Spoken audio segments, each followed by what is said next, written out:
বাল হুয়া কুরআনুম মাজিদুন ফি লাওহিম মাহফুজ। জমিনে নাজিলের আগে কোরআন লৌহে মাহফুজে ছিল, ঠিক না? আরে জোরে কোন নাজিল কোথায় ছিল? এ কথা বলেছেন কে? এটা জমিনে আসার আগে লৌহে মাহফুজে ছিল। আল্লাহ জানেন যে আমি এটা কোরআন জমিনে নাজিল করব। তাওরাত, জাবুর, ইনজিল সব আসমানি কিতাব। কি কিতাব? এর মানে কি এগুলো জমিনে ছিল না আসমানে ছিল? আসমানি কিতাব বুঝুন, এগুলো জমিনের কিতাব না, এগুলো আসমানে ছিল। এগুলো আল্লাহর কালাম। এখন আসমানের কিতাবটা যদি জমিনে পাঠায়, ওই কিতাবটা মানুষের কাছে পৌঁছানোর জন্য আল্লাহর কিছু প্রতিনিধি দরকার আছে না নাই? সুবহানাল্লাহ। ওই কাজের জন্য আল্লাহ আপনাদের বানাইছে, আমাদের বানাইছে। নিজেকে চিনেন। কোম্পানি ঔষধ বানাইলো, এখন যারা সেলসম্যান আছে, রিপ্রেজেন্টেটিভ আছে, তারা ডাক্তারদের কাছে এগুলো বলেই না, গুণাগুণ বলে না, ঔষধের নাম বলে না, কোন কাজে করবে এগুলো জানাই না। এখন কোম্পানি বানাইছে, কিন্তু এগুলো মার্কেটে লোকালয়ে ছড়াইয়া পড়বে না, শুধু তার প্রতিনিধির গাফলতির কারণে। ওষুধটা খুব ভালো, এটা কার্যকরী, রোগের জন্য প্রয়োজনীয়, কিন্তু সেলসম্যান, মার্কেটিং যারা করছে, রিপ্রেজেন্টেটিভ যারা আছে, তারা ডাক্তারদের কাছে যায় না, তারা বাড়িতে ঘুমাইয়া থাকে। তাহলে ভালো ওষুধটা পড়ে থাকবে তার গোডাউনের মাঝে, ঠিক না? কোথায় পড়ে থাকবে? মানুষের কি কাজে আসবে? এই কোরআনের মতো দামি কোন কিতাব নাই পৃথিবীতে, কিন্তু আল্লাহর প্রতিনিধিরা কোরআন এখন প্যাকেটে গিলাপে ভরে মক্তব মাদ্রাসায় রেখে দিছে, তাই এই কোরআন সমাজে পাওয়া যায় না। প্রতিনিধিরা ঘুমাইতেছে, ওদের যে দায়িত্ব আছে এটা ভুলে গেছে। ওরা যে আল্লাহর প্রতিনিধি এটা তারা ভুলে গেছে। ওরা শুনছে আল্লাহ তাদেরকে ইবাদতের জন্য বানাইছে, এটা শুনে তারা নামাজ, কালাম, রোজা, হজ, যাকাত, এই কয়টা ইবাদত কইরা ওরা মনে করতেছে জান্নাত নিশ্চিত, জান্নাত নিশ্চিত। ও বন্ধু, ভালো করে শুনবেন, যিনি এলাকার চেয়ারম্যান, যখন উনি কোন মেয়েকে বিয়ে করছে তখন তার সাত নতুন পরিচয়। সে শুধু চেয়ারম্যান না, সে একজন মহিলার স্বামী।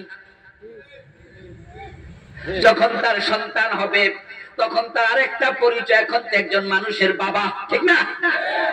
পরিচয় চেঞ্জ হচ্ছে, খেয়াল করেন। কিন্তু যখন পাবলিক ভোট দিয়ে তার চেয়ারম্যান বানাইছে, এখন সে চেয়ারম্যান এক পরিচয়। বিয়ে করছে, এখন তার আরেক পরিচয়, এক মহিলার স্বামী। বাচ্চা হয়েছে, আরেক পরিচয়, এখন সে একজন মানুষের বাবা। যে মহিলার পেট থেকে জন্ম নিছে তার পরিচয় সে আরেক নারীর সন্তান। এবার বলুন তো, যেখানে যে পরিচয়, সেখানে পরিচয়ের সাথে সম্পৃক্ত দায় দায়িত্ব আছে না নাই?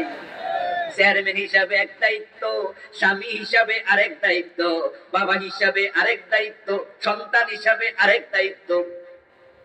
এখন যে চেয়ারম্যান হিসাবে সফল, এলাকার লোকদের খোঁজ খবর রাখে, এলাকার লোকদের যা দরকার বিচার আচার ভালো কইরা করে, সরকার যে বাজেট দিছে সেগুলো কারচুপি করে না, ঠিকঠাক মতো পৌঁছায়, কিন্তু নিজের বউয়ের খবর রাখে না। সে চেয়ারম্যান হিসাবে সফল, কিন্তু স্বামী হিসাবে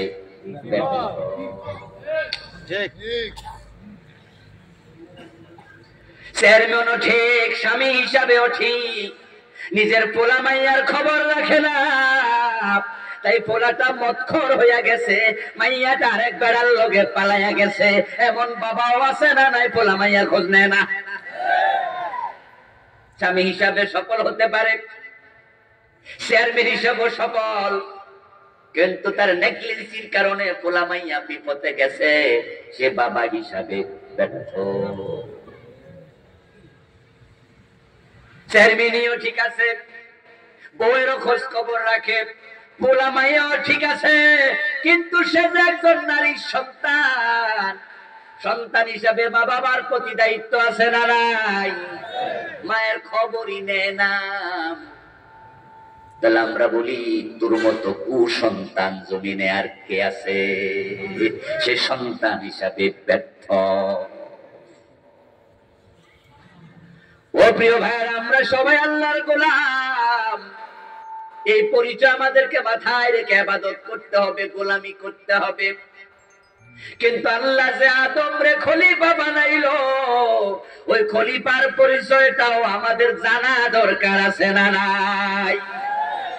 এবার বলুন তো, আল্লাহ যে আদম রে পরিচয় করাইলো ফেরেশতাদের সাথে, গোলাম হিসাবে পরিচয় আগে করাইছে না খলিফা হিসাবে? তাহলে গোলামের গোলামির পরিচয়ের আগে খলিফার পরিচয় আমাদের জানা উচিত। আমাদের দেশে ইবাদতের খুব ওয়াজ হয়, আল্লাহর গোলামি করো। আমাদেরকে যদি প্রশ্ন করা হয় আমাদেরকে কে বানাইছে? আল্লাহ। কি হিসাবে বানাইছে? সবাই বলবে গোলাম। আমরা ইবাদতের জন্য, গোলামির জন্য। অথচ আল্লাহ আপনাকে গোলাম পরিচয় দেওয়ার আগে খলিফার পরিচয় দিয়েছে। ওই পরিচয় আমরা আজকে ভুলে গেছি। ভুলে যাওয়ার কারণে আমরা প্রত্যেকে এখন ব্যক্তি কেন্দ্রিক। আমরা এখন ভাবতেছি নামাজ পড়বো, রোজা রাখবো, হজ করবো, যাকাত দেবো, জিকির করবো, তাসবিহ তাহলিল করবো, কয়েকটা করে নেবো, জান্নাত। আপনি ভুল বুঝেছেন। কোরআনে আল্লাহ কি বলেছেন? আপনাকে সব করতে হবে, সব জানতে হবে। ও দোস্ত, এক দেশ দর্শিতা হওয়া যাবে না।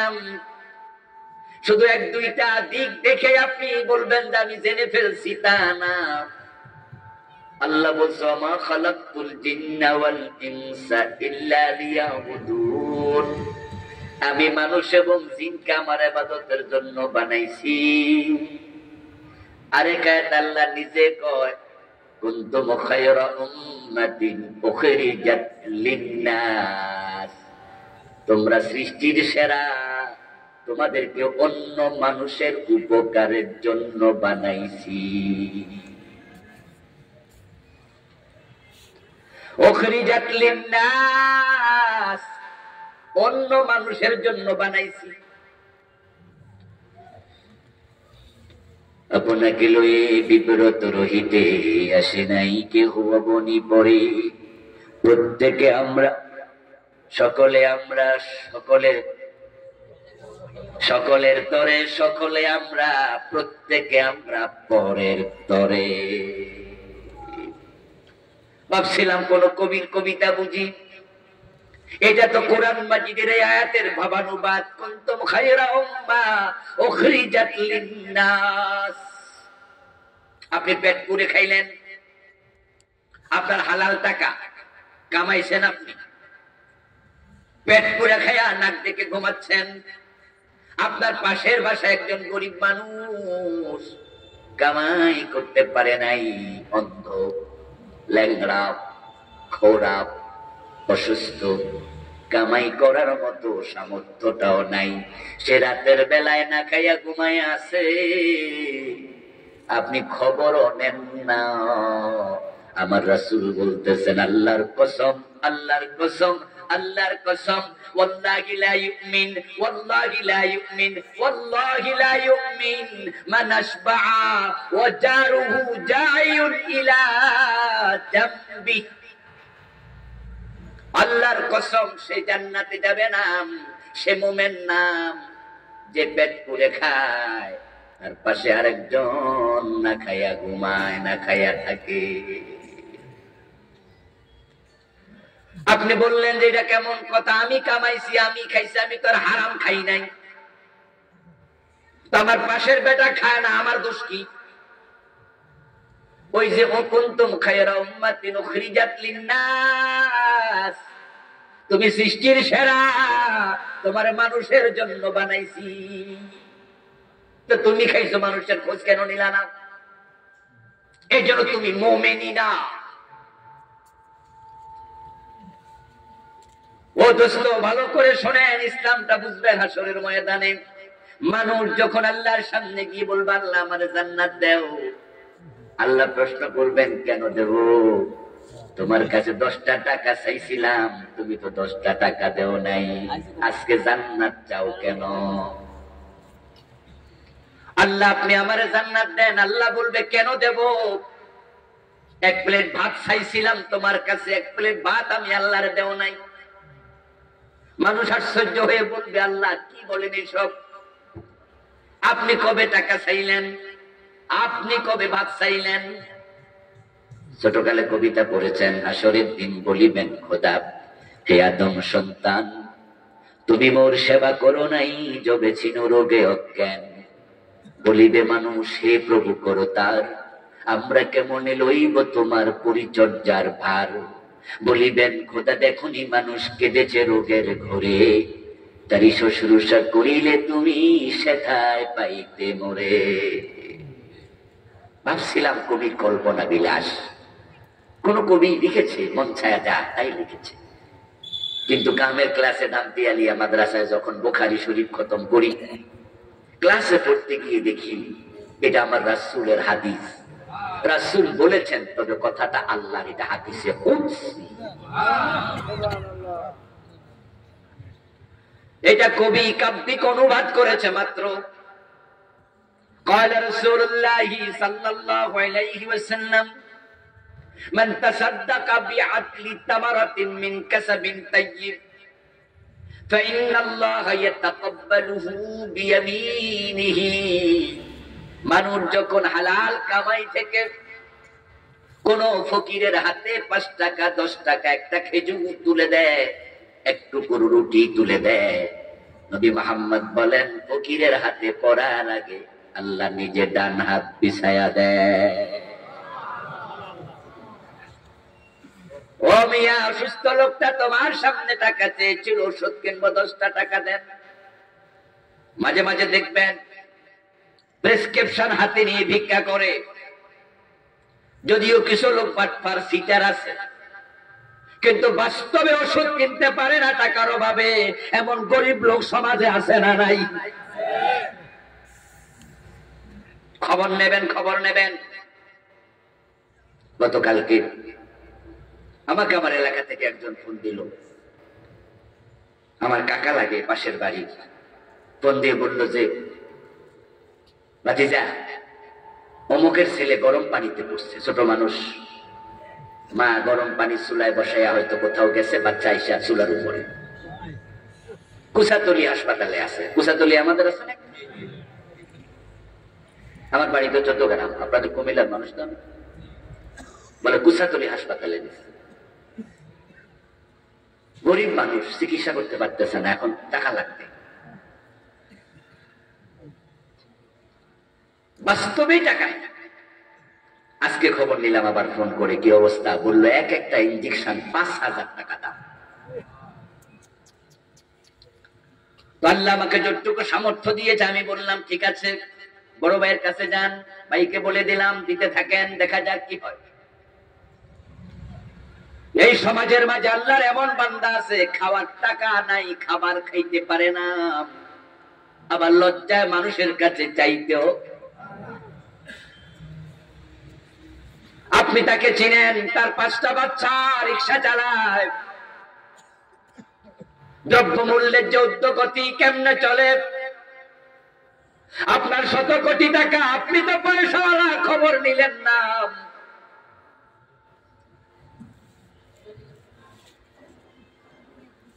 প্রিয় নবীজি সাল্লাল্লাহু আলাইহি ওয়াসাল্লাম শুনান, আল্লাহ সেদিন বলবে ওই রোগী টাকা চেয়েছিল ওষুধ কেনার জন্য, তাকে টাকা দেও নাই, কিসের জান্নাত যাও? এবার আপনি বলুন তো, আপনার আমার জান্নাত মানুষের সাথে জড়িত আছে না নাই? তাই আমরা শুধু ইবাদতকারী গোলাম না, আমরা আল্লাহর খলিফা। খলিফাদের দায়িত্ব জানা দরকার আছে না নাই? আজকে আমি সেটাই বলবো ইনশাআল্লাহ, শুনবেন তো? ফেরেশতাদেরকে আল্লাহ যখন বললেন আমি খলিফা বানাবো, ফেরেশতারা সাথে সাথে বলল না, দরকার নাই। আতাজআলু মান ইউফসিদু ফিহা ওয়া ইয়াসফিকুদ দিমা। ও আমাদের রব, এই খলিফা বানাইয়া লাভ কি? তারা তো হানাহানি, কাটাকাটি, মারামারি করবে। যেমন আগে জমিনে জিন জাতি ছিল, জিন জাতি নিজেরা মারামারি করেছে, এমন খলিফা বানানোর প্রয়োজন নাই। তারপরে এবার ফেরেশতারা বলতেছে, নাহানু নুসাব্বিহু বিহামদিকা ওয়া নুকদ্দিসু লাক। ও আমাদের রব, আপনি জিকির করার জন্য, তাসবিহ পড়ার জন্য খলিফা বানাতে চান। আপনার তাসবিহ পড়ার জন্য আমরা ফেরেশতারা তো আছি, খলিফা বানানো দরকারটা কি? আমরা তো তাসবিহ করব, জিকির করব। আল্লাহ তখন তাদের কথার জবাবে বলেন, ইন্নী আ'লামু মা লা তা'লামুন। আমার ফেরেশতারা শোনো, আমি তাসবিহ পড়ার জন্য খলিফা বানাই না। কেন বানাই সেটা আমি জানি, তোমরা জানো না। ফেরেশতাদের কথা আল্লাহ ইগনোর করলেন। তারপর একজন ফেরেশতাকে দায়িত্ব দিলেন, তামাম পৃথিবীর পৃষ্ঠদেশ থেকে মাটি সংগ্রহ করো। তামাম পৃথিবীর পিঠ থেকে মাটি সংগ্রহ করলো, বিশাল মাটির স্তূপ হয়ে গেল। আল্লাহ তাআলা সেই মাটি দিয়া ৬০ গজ লম্বা, ১২০ হাত লম্বা বিশাল আদমকে আল্লাহ তৈরি করলেন ডাইরেক্ট মাটি দিয়ে। প্রিয় নবীজি সাল্লাল্লাহু আলাইহি ওয়াসাল্লাম বলেন, সেজন্যই তো আদমের সন্তানদের মাঝে মাটির প্রভাব দেখা যায়। কারণ পৃথিবীর কোন জায়গার মাটি আছে সাদা, তাই আদমের কিছু সন্তানও আছে ডাইরেক্ট সাদা। পৃথিবীর কোন কোন জায়গার মাটি আছে একবারে কালো, তাই আদমের সন্তানদের মাঝে কেউ কেউ আছে একেবারেই কালো। পৃথিবীর কোন কোন জায়গার মাটি আছে সাদা নয়, কালো নয়, আদমের সন্তানদের মাঝেও মিশ্র বর্ণের সন্তান আছে না নাই? রাসূলুল্লাহ বলেন, মাটির প্রভাব আদমের মাঝে, তাই সেটা তার সন্তানের মাঝে। কোন জায়গার মাটি আছে বড় শক্ত, আদমের সন্তানদের মাঝে কারো কারো দিল বড় শক্ত। কোন কোন জায়গার মাটি আছে নরম, তাই আদমের সন্তানদের মাঝে কারো মন আছে খুবই। ১২০ হাত লম্বা আদম, আল্লাহ ফেরেশতাদের কথা উপেক্ষা করে বানিয়ে ফেললেন। মিন হামাইম মাসনুন, মিন তিনিল লাযিব, মিন সালসালিন কাল ফাখার। ওই মাটির মাঝে পানি মিশাইয়া দিলেন, আগুন মিশাইয়া দিলেন, বাতাস মিশাইয়া দিলেন। মানুষের দেহের মাঝে ৪টা উপাদান, মাটি, আগুন, পানি, বাতাস। এই ৪টা মিশাইয়া কাদা মাটি থেকে আদমরে বানালেন। সূর্যের তাপের কারণে ওই কাদা মাটির পানি গেল শুকায়া, এখন হয়ে গেছে এঁটেল, আঠা আঠা। আরো কিছুদিন সূর্যের তাপে রেখে দিলেন। সূর্যের তাপের কারণে আদম আলাইহিস সালামের দেহ এখন ঠনঠনে শুকনা, আওয়াজ করলে ঠন ঠন করতে থাকে। মিন সালসালিন কাল ফাখার। চলে গেল বহুদিন। আল্লাহ তাআলা আবার ফেরেশতাদেরকে একদিন বললেন, ও ফেরেশতারা, তোমাদের সকলকে আমি অর্ডার করছি, ওই যে আদমকে বানালাম, আদমের চারপাশে গিয়ে গোল হয়ে সকলে দাঁড়াও। জিবরিল আমিন সহ যত ফেরেশতা আল্লাহ বানিয়েছেন একজনও বাদ নাই। সকল ফেরেশতা আদম আলাইহিস সালামের চারপাশে গোল হয়ে দাঁড়ালো। আল্লাহ পাক রব্বুল আলামিন ফেরেশতাদের সামনে আদমের দেহের ভিতরে রূহ ঢুকাইয়া দিলেন। রূহটা আদমের দেহে ঢুকার সাথে সাথে আদম আলাইহিস সালামের পুরাটা বডি এখন আর মাটি নাই, এটা গোশত আর রক্তের মানুষ হয়ে গেল। ১ সেকেন্ডের ভিতরে পরিবর্তন। আদম আলাইহিস সালাম শোয়া থেকে বসলেন, বসা থেকে দাঁড়ায়া গেলেন। ফেরেশতারা সব তাকায় আছে। وعلم آدم الأسماء كلها। ফেরেশতারা ভাবতেছে এই খলিফা কয়দিন পরে পোলামে আর বাপ হবে, তার ছেলেমেয়েরা কাটাকাটি হানাহানি শুরু করবে। মানুষের ব্যাপারে ফেরেশতাদের নেগেটিভ ধারণা, কারণ তারা জিনদের চরিত্র এর আগে নিজের চোখেই দেখেছে। পৃথিবীতে মানুষ আসার আগে কোন জাতি ছিল? কথা বলতে হবে ভাইরা, বলেন কোন জাতি ছিল? ওরা কি করছে? হানাহানি, মারামারি, কাটাকাটি, নিজেরা নিজেরা। আমাদের সাথে ফেরেশতাদের কোনো দুশ্মনী নাই। যারা আদমের বিরোধিতা করেছে কোন রকমের দুশ্মনীতে তা না, বরং অভিজ্ঞতার কারণে। আর আগের অভিজ্ঞতারা কি না? ভালো না, তাদের নেগেটিভ সেন্স। এই আদমের সন্তানরা মারামারি হানাহানি করবে, আদমের প্রতি শ্রদ্ধাবোধ তাদের অন্তরে নেই, নেগেটিভ চিন্তার কারণে। আল্লাহ চাইলেন যে না, আমার বড় আদরের খলিফা, আমার বড় আদরের মাখলুক, তার ব্যাপারে ফেরেশতারা নেগেটিভ ধারণা কেন রাখবে? তাই ওয়াল্লামা আদামাল আসমাআ কুল্লাহা, একটা সেকেন্ডের ভিতরে যত ইলম দরকার আদমের ব্রেইনের ভিতরে আল্লাহ সব ইলম ঢুকাইয়া দিলেন। যেখানে আল্লাহ আদম আলাইহিস সালামকে বানালেন, সেখানে যত মাখলুক ছিল উপরে নিচে, সামনে পিছে, ডানে বামে, যত মাখলুক সবার নাম আল্লাহ এক মুহূর্তের ভিতরে শিখাইয়া দিলেন। আদমের প্রথম উস্তাদ কে? বলুন, তার আদমের প্রথম শিক্ষক কে? নবী মুহাম্মাদের শিক্ষক কে? আমরা যে কোরআন পড়ি, আর রহমান আল্লামাল কোরআন, এই কোরআন আমাদেরকে শিখাইছে কে? শুরু হয়েছে ওখান থেকে। আদম নবীকে আল্লাহ সেকেন্ডের ভিতরে ইলম দিলেন। ثم عرضهم على الملائكة। ইলম দেওয়ার পরে আল্লাহ এবার ফেরেশতাদের দিকে ফিরে তাকালেন।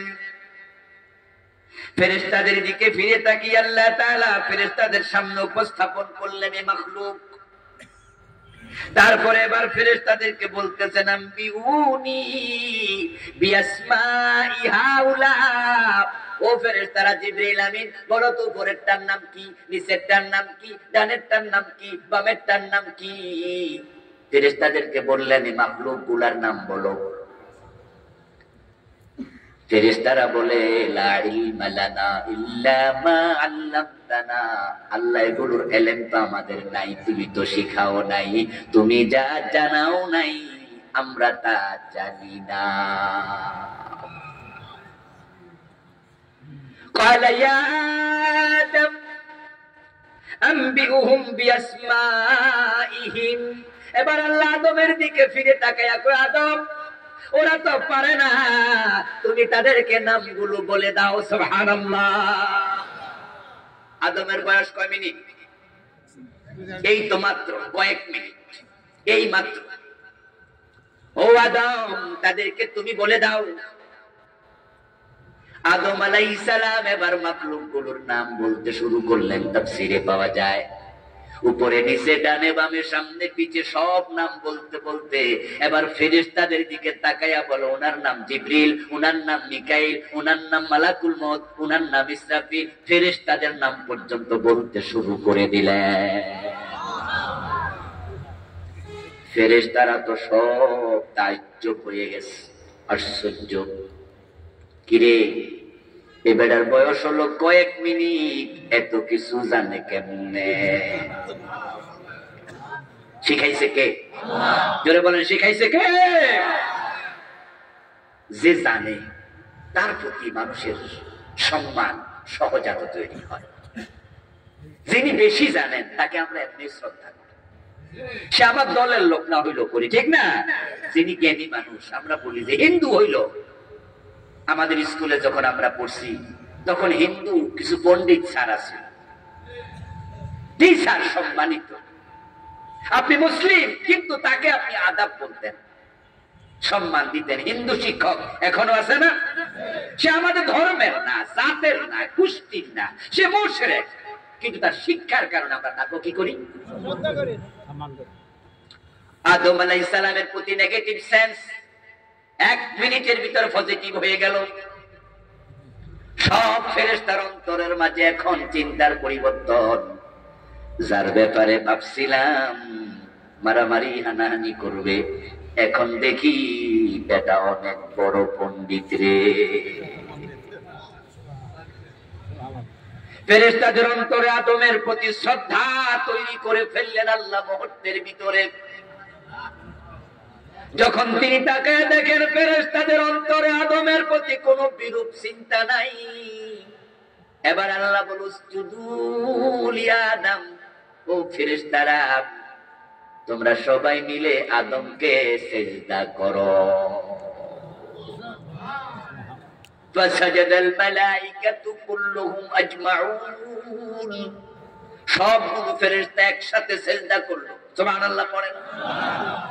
আল্লাহ প্রমাণ করে দিলেন আদমের সম্মান আল্লাহর কাছে ফেরেশতার চেয়ে।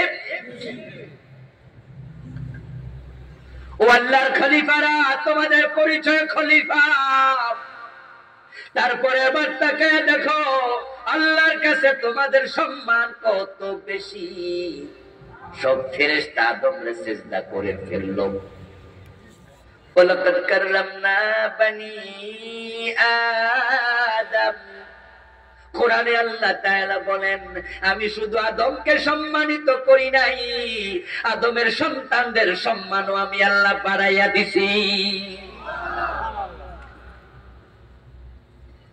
আদমের সন্তানেরা কোরআন শিখার জন্য, হাদিস শিখার জন্য যখন ঘর থেকে বের হয়ে মক্তবে যায়, মাদ্রাসায় যায়, মাহফিলে যায়, আল্লাহ ফেরেশতাদেরকে বলেন তাদের পায়ের নিচে তোমরা পাখা বিছায়া দাও।